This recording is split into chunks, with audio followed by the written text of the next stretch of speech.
ಔಷಧಿ ತಯಾರಿಸುವ ಕಂಪನಿಗಳ ಮೇಲೆ ದಾಳಿಯಾಗಿದೆಯಲ್ಲ, ಬಿಡದಿ ಟೋಲ್ ಗೇಟ್ ಬಳಿ ಇರುವ ಗೋಡೌನ್ ಮೇಲೆ ದಾಳಿ ಮಾಡಿದ್ದಾರೆ.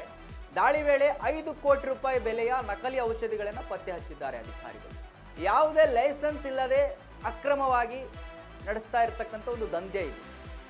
ದಾಳಿ ವೇಳೆ ಹಲವು ವಿದೇಶಿ ಕಂಪನಿಗಳ ಲೇಬಲ್ಗಳು ಪತ್ತೆ ಆಗಿದ್ದಾವಂತೆ. ಲೇಬಲನ್ನು ಏನು ಪರೀಕ್ಷೆ ಮಾಡಿ ಔಷಧಿಯನ್ನು ಸೀಸ್ ಮಾಡಿದ್ದಾರೆ ಅಧಿಕಾರಿಗಳು. ಪರಿಶೀಲನೆ ಬಳಿಕ ಗೋಡೌನ್ ಮಾಲೀಕರಿಗೆ ನೋಟಿಸ್ ಕೊಟ್ಟಿದ್ದಾರೆ. ನೋಟಿಸ್ ಅಲ್ಲ, ಡೈರೆಕ್ಟಾಗಿ ಒಳಗಡೆ ಹಾಕ್ರಿ ಅವರಿಗೆ. ಬರೀ ನೋಟಿಸ್ ಕೊಟ್ಟು ಮುಚ್ಚಿಸೋದು ಮತ್ತೊಂದು ಅಲ್ಲ. ಇಂಥವ್ರಿಗೆ ಅರ್ಹತೆನೇ ಇಲ್ಲ ನಿಜವಾಗ್ಲೂ ಕೂಡ ಹೊರಗಡೆ ಇರೋದಕ್ಕೆ. ಇನ್ನೇನ್ರಿ ಇನ್ನು ಅಂಥ ನಕಲಿ ಔಷಧಿಗಳನ್ನ ನೀವು ಕೊಡ್ತೀರಿ ಅಂತ ಹೇಳಿದ್ರೆ ನಿಜವಾಗ್ಲೂ ನಿಮ್ಗೆ ನೀವು ಇಂಡೈರೆಕ್ಟಾಗಿ ಕೊಲೆಗಾರರೇ ಆಗ್ತಾ ಇದ್ದೀರಿ. ನೀವು ಡೈರೆಕ್ಟ್ ಆಗಲ್ಲ, ಇಂಡೈರೆಕ್ಟಾಗಿ ಅಷ್ಟೇ. ನಿಧಾನಕ್ಕೆ ಅವ್ರನ್ನ ಸಾಯಿಸೋದು ಔಷಧಿ ಕೊಟ್ಟು ನೀವು ದುಡ್ಡು ಮಾಡ್ಕೊಳ್ಳೋದು.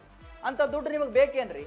ಅದರಲ್ಲಿ ನಿಮ್ಮ ಕುಟುಂಬವನ್ನು ಚೆನ್ನಾಗಿ ನೋಡ್ಕೊಳ್ತೀರಾ, ನೀವು ಸುಖವಾಗಿರ್ತಾರ ನಿಮ್ಮ ಕುಟುಂಬ? ನಾಚಿಕೆ ಆಗಬೇಕು ನಿಮಗೆ ನಿಜವಾಗಲೂ ಕೂಡ. ಯಾಕಂತ ಹೇಳ್ತಾ ಇದ್ದೀನಿ ಅಂತ ಹೇಳಿದ್ರೆ, ಎಷ್ಟು ಸಿಟ್ಟು ಬರುತ್ತೆ ಇಂಥದ್ದನ್ನು ನೋಡಿದಾಗ ಅಂತ ಹೇಳಿದ್ರೆ. ಈಗ ನಮಗೇನೋ ಒಂದು ಆರೋಗ್ಯ ಸರಿ ಇಲ್ಲ ಅಂದ ಮಾತ್ರಕ್ಕೆ ನಾವು ಹೋಗೋದೇ ಔಷಧಿ ತೊಗೊಂಡು ಬಿಡಬೇಕಪ್ಪ, ಏನೋ ಒಂದು ಮೆಡಿಸಿನ್ ತಗೊಂಡ್ರೆ ಕಮ್ಮಿ ಆಗುತ್ತೆ ಅಂತ. ನನ್ನ ಆರೋಗ್ಯ ಸರಿ ಇಲ್ಲ ಅಂತ ನಾನು ತೊಗೊತಿರ್ಬೇಕಾದ್ರೆ, ನಾನು ತೊಗೊಳ್ತಾ ಇರುವ ಮೆಡಿಸನ್ನೇ ಸರಿ ಇಲ್ಲ ಅಂತ ಅಂದರೆ ಮತ್ತಿಷ್ಟು ನನ್ನ ಆರೋಗ್ಯ ಹದಗೆಟ್ಟು ನಾನು ಸತ್ತೋಗೋದಿಲ್ವೇನ್ರಿ? ಎಂಥದ್ದು ಹೇಳಬೇಕು ಇವ್ರಿಗೆ? ಏನಂತ ಹೇಳಬೇಕು ಇವ್ರನ್ನ? ಏನಂತ ಪದಗಳಲ್ಲಿ ಪೋಣಿಸಿ ಇವ್ರನ್ನ ಬೈಬೇಕು ಗೊತ್ತಾಗ್ತಾ ಇಲ್ಲ ನನಗೆ. ಸೊ ಅಧಿಕಾರಿಗಳು ಅವ್ರ ಮೇಲೆ ದಾಳಿ ಮಾಡಿದ್ದಾರೆ. ಇವರಿಗೆ ಏನು ಮುಂದಿನ ಕ್ರಮ ಏನಿದೆ ನಿಜವಾಗ್ಲೂ ಕಠಿಣವಾಗಿ ತೆಗೆದುಕೊಳ್ಬೇಕು ಇವ್ರನ್ನ. ಯಾಕಂದರೆ ಅಧಿಕಾರಿಗಳು ನೇರವಾಗಿ ಹಿಡಿದಿರ್ತಕ್ಕಂಥದ್ದು ರೇಡ್ ವೇಳೆ 5 ಕೋಟಿ ರೂಪಾಯಿ ಬೆಲೆ ಬಾಳುವ ನಕಲಿ ಔಷಧಿಗಳು ಪತ್ತೆಯಾಗಿದ್ದಾವೆ. ಸೊ ಇವರನ್ನು ಕಾನೂನಿನ ಪ್ರಕಾರ ಏನು ಶಿಕ್ಷೆ ಆಗಬೇಕು ಅದು ಆಗಲೇಬೇಕು. ಯಾವುದೇ ಕಾರಣಕ್ಕೆ ಇವರು ತಪ್ಪಿಸ್ಕೊಳ್ಬಾರ್ದು. ಎಸ್, ಅಪ್ಡೇಟ್ ಕೊಡ್ತಾರೆ ಸಂಜನಾ. ನನಗೆ ಡೆಸ್ಕ್ನಿಂದ ನೇರ ಸಂಪರ್ಕದಲ್ಲಿ ಸಿಗ್ತಾ ಇದ್ದಾರೆ. ಎಸ್ ಸಂಜನಾ, ನೋಡಿ, ಅಧಿಕಾರಿಗಳು ರೇಡ್ ಮಾಡಿದಾಗ 5 ಕೋಟಿ ಬೆಲೆ ಬಾಳುವ ನಕಲಿ ಔಷಧಿ ಸಿಕ್ಕಿದೆ. ಇದು ಶಾಕಿಂಗ್ ವಿಚಾರ. ನಿಜವಾಗ್ಲೂ ಕೂಡ ಅದು ನಕಲಿ ಔಷಧಿ. ಯಾಕಂತ ಹೇಳಿದ್ರೆ ಪೇಷಂಟ್ಗಳು ಏನೋ ನನಗೆ ಆರೋಗ್ಯ ಸರಿ ಇಲ್ಲ ಅಂತ ಹೇಳಿ ಆ ಔಷಧಿ ತಗೊಳ್ತಾ ಇರ್ತಾರೆ. ಅವರು ತೆಗೆದುಕೊಳ್ಳುವ ಔಷಧಿವೇ ಒಂದು ವಿಷಕಾರಿ ಆಗಿದೆ ಅಂತ ಅವ್ರಿಗೆ ಗೊತ್ತಾದರೆ ಮತ್ತಿಷ್ಟು ಶಾಕ್ ಆಗಿ ಹೋಗ್ತಾರೆ. ಹೆಚ್ಚಿನ ಮಾಹಿತಿ ಕೊಡೋದಾದರೆ ಏನಿದೆ ಸಂಜನಾ?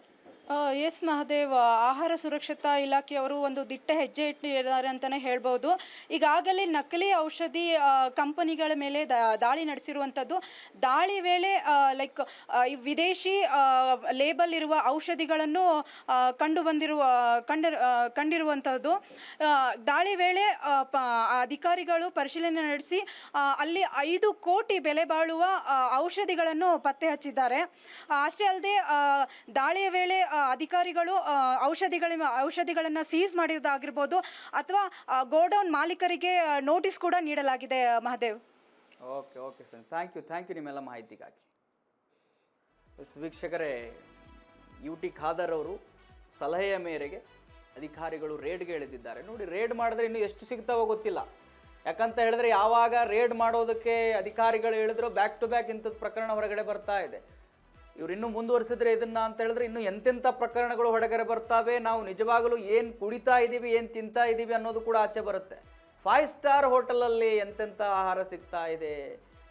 ನಾವು ಸೇವಿಸುವ ಅಥವಾ ನಾವು ತೆಗೆದುಕೊಳ್ಳುವ ಮೆಡಿಸನ್ ಅದು ವಿಷಕಾರಿಯಾಗಿದೆ. ಏನ್ರಿ ಇದು? ಎಲ್ರಿ ಬದುಕ್ತಾ ಇದ್ದೀವಿ ನಾವು? ದೊಡ್ಡ ಪ್ರಶ್ನೆ ಇದೆ ಇವೆಲ್ಲ ನಮಗೆ.